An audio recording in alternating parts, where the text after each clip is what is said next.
मुगल काल के एक भव्य राज्य की बात है, जहां संगमरमर के महल चांदनी रात में चमकते थे और गुलाबों की खुशबू हवा में तैरती थी। विजयपुर नामक यह राज्य अपनी रानी मलिका जरीना के लिए मशहूर था। जरीना की सुंदरता ऐसी थी कि उसका नाम सुनकर कवियों की कलम रुक जाती थी। उसका जिस्म गुलाब की पंखुड़ियों सा कोमल और उसकी खुशबू ऐसी कि महल की दीवारें भी दीवानी हो उठती।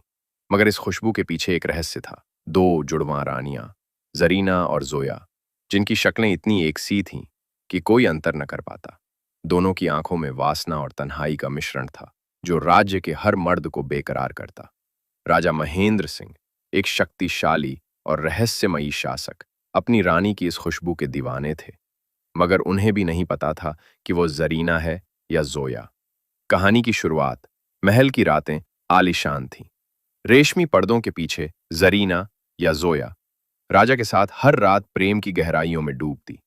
उसकी सांसों की गर्मी, जिस्म की खुशबू और आंखों का नशा राजा को पागल कर देता। मगर हर सुबह राजा के मन में एक सवाल उठता, क्या ये मेरी जरीना थी या जोया ने मुझे बेवकूफ बनाया? दोनों रानियों की शक्लें एक सी थीं, न कोई निशान, न कोई अंतर। ये रहस्य महल के कोने कोने में फैल गया। दरबारी फुसफुसाते, रानी की खुशबू ने राजा को गुलाम बना लिया। मगर कौन सी रानी? जरीना और जोया दोनों एक दूसरे से जलती थीं।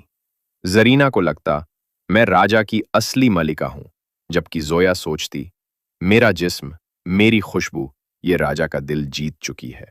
दोनों रात को एक सी साड़ी, एक सा इत्र लगाकर राजा के कक्ष में जाती और राजा भ्रम में डूब जाता। एक रात राजा ने जरीना या जोया के गले में चुंबन लिया, उसकी कमर को छुआ और बोला, तुम्हारी खुशबू मेरी रूह में समा गई। मगर जैसे ही चांदनी में उसका चेहरा देखा, उसे शक हुआ, ये जरीना है या जोया? उसने पूछा, तुम मेरी रानी हो? जवाब में बस एक रहस्यमयी मुस्कान थी। रहस्य और वासना। महल में एक भव्य उत्सव हुआ। दीवानों की तरह नाच, शराब की नदियां और रानी की खुशबू ने सभी को मदहोश कर दिया। जरीना और जोया दोनों लाल रेशम की साड़ी में, आंखों में काजल, होंठों पर लाली, दरबार में उतरी। उनकी चाल ऐसी कि हर मर्द की सांस रुक जाए। राजा ने देखा मगर भ्रमित रहा, कौन उसकी रानी है। अगली रात उसने वही इत्र लगाया, वही साड़ी पहनी और राजा के पास गई। राजा फिर दीवाना हो उठा। उसने रानी के कंधों को चूमा, उसकी कमर को पकड़ा और वासना की आग में जलने लगा।